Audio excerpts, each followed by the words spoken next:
Բարև և բարի վերադարձ, այսօր մենք քննարկելու ենք Մանկական Եվրատեսիլ 2023 և Հայաստանի մասնակցությունը, դե ինչ, մեկ տարի ընդմիջումով մրցույթը վերադառնում է Ֆրանսիա, դեկտեմբերի 11-ին Ֆրանսիան և հեռարձակող ֆրանսիական հեռուստաընկերությունը հայտարարեց, որ պատրաստ և համաձայն է ընդունելու մրցույթը, իսկ հաջորդ տարի արդեն ապրիլի 3-ին հայտարարվեց մրցույթի անցկացման վայրը՝ Նիսա քաղաք, ինչպես նաև մրցույթի ամսաթիվը՝ նոյեմբերի 26, կարգախոսը կլինի Heroes հերոսներ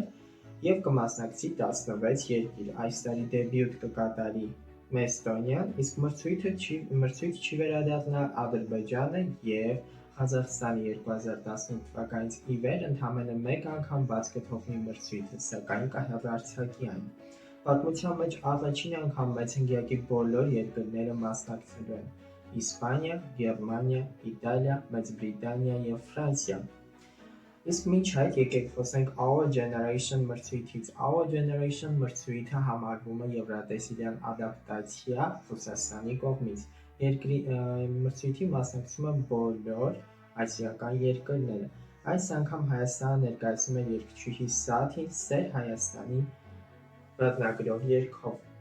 Զբաղեցրեց երկրորդ հորիզոնական ժյուրիի քվեարկությամբ, հաղթեց ժյուրիի քվեարկությամբ Ռուսաստանը, իսկ հինգերորդ հորիզոնական զբաղեցրեց հեռուստադիտողների քվեարկությամբ, հեռուստադիտողների քվեարկությամբ հաղթեց Չինաստանը։ Եվրատեսիլի կարգախոսը չի փոխվի, կմնա նույնը՝ United by Music։ Արդեն հայտարարվել է բոլոր երկրների մասնակցության թիվը և հաջորդականությունը։ Ես կասեմ հաջորդականությունը այս տեսանյութի միջոցով։ Առաջինը տեսանյութում ելույթ է ունենում Ալբանիան, երգը բավականին թույլ է և մի փոքր անիմաստ է թվում, քանի որ այն առաջին հերթին արտիստ է, ինքնին հետաքրքիր չէ, և Ալբանիան իմ այս թոփում գտնվում է 10-րդ հորիզոնականում։ Նրան հաջորդում է Հայաստանը, ներկայումս թե Blackpink խումբը, որը նման է մեր աղջիկներին, և թե K-pop խմբերը մեծ զարգացում են ապրում և բավականին շատ են տարածված։ Հայաստանը ունի բոլոր շանսերը հայտնվելու հնգյակում, նույնիսկ յետյակում, և Հայաստանը իմ թոփում գտնվում է միջինում 5-րդ հորիզոնականում։ Հաջորդը Էստոնիան է, հզոր վոկալ ելնելով փորձի մի հատվածից ունի բավականին հաճելի ձայն և երգ, բայց բեմը ընդհանուր առմամբ դատարկ է։ Արդյոք երգը կլցնի բեմը և կգրավի եվրոպացիների սրտերը։ Այս բոլոր փաստերը հաշվի առնելով Էստոնիան գտնվում է 7-րդ հորիզոնականում իմ թոփում։ Հաջորդում է նրան Ֆրանսիան, ռիթմիկ և պարային երգ, բայց ձայնը հնչում է տեսահոլովակում գեղեցիկ և ծավալային։ Արդյոք այդպես կլինի կենդանի կատարմամբ, վիճելի է։ Ֆրանսիան ինձ մոտ 7-րդ հորիզոնականում է, կիսելով Էստոնիայի տեղը։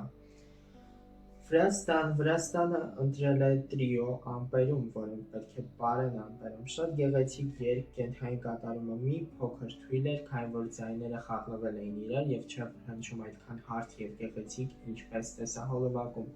իսկ բեմադրությունը բավականին լավն էր, տեսահոլովակը ևս։ Ինձ մոտ Վրաստանը գտնվում է 6-րդ հորիզոնականում, իսկ 6-րդ հորիզոնականը կիսում է նրա հետ Գերմանիան, շատ հետաքրքիր է ժեստերի լեզուն և բեմում և տեսահոլովակում։ Երգը բավականին հետաքրքիր է, բարձրացվում է շատ վատ խնդիր, համրերի խնդիրը և ժեստերը բավականին համահունչ են դնվում։ Փորձին ձայնը մի փոքր թույլ էր, սակայն ես մտածում եմ, որ դա խոտան էր։ Կարծում եմ, որ Գերմանիան արժանի է 6-րդ հորիզոնականին։ Իռլանդիա, հեքիաթային տեսահոլովակ, կարծում եմ, որ հեքիաթային կլինի բեմը և տեսահոլովակում ես նկատեցի ամրոց, որը որ նկարվել է Netflix-ի ֆիլմերից մեկում The History of Saga Winx, հնարավոր չէ, որ երկու ամրոց նույնը լինեն, կարծում եմ նույն ամրոցն է, թե ինչու է այս տարվա երգչուհուն մասնակցության միանում նաև նախորդ տարվա երգչուհին, ես չգիտեմ, ինչպես նաև դատելով կենդանի կատարման նկարներից, երգչուհին իսկապես Հայաստանում է։ Ես կարծում եմ, որ Իռլանդիան արժանի է այս անգամ 13-րդ հորիզոնականին։ Իտալիա, ընկերության մասին երգ, ընկերուհիների մասին երգ և աղջիկները իրոք ունեն լավ վոկալ։ Իտալիան կարծում եմ իմ թոփում պետք է լինի 12-րդը։ Մալթա, հզոր ծավալային ձայն, բայց փորձին ձայնը հնչում էր բավականին վատ։ և ավելի շատ նման էր բղավոցի։ Կարծում եմ, որ Մալթան կլինի 4-րդ հորիզոնականը։ Նիդերլանդներ իմ ֆավորիտներից մեկը, մի փոքր սիրային և դեռահասին համահունչ երգ։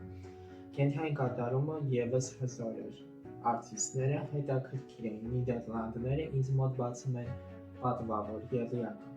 Հյուսիսային Մակեդոնիա, հաճելի երգ, բայց չգիտեմ նույնիսկ ինչ ասել։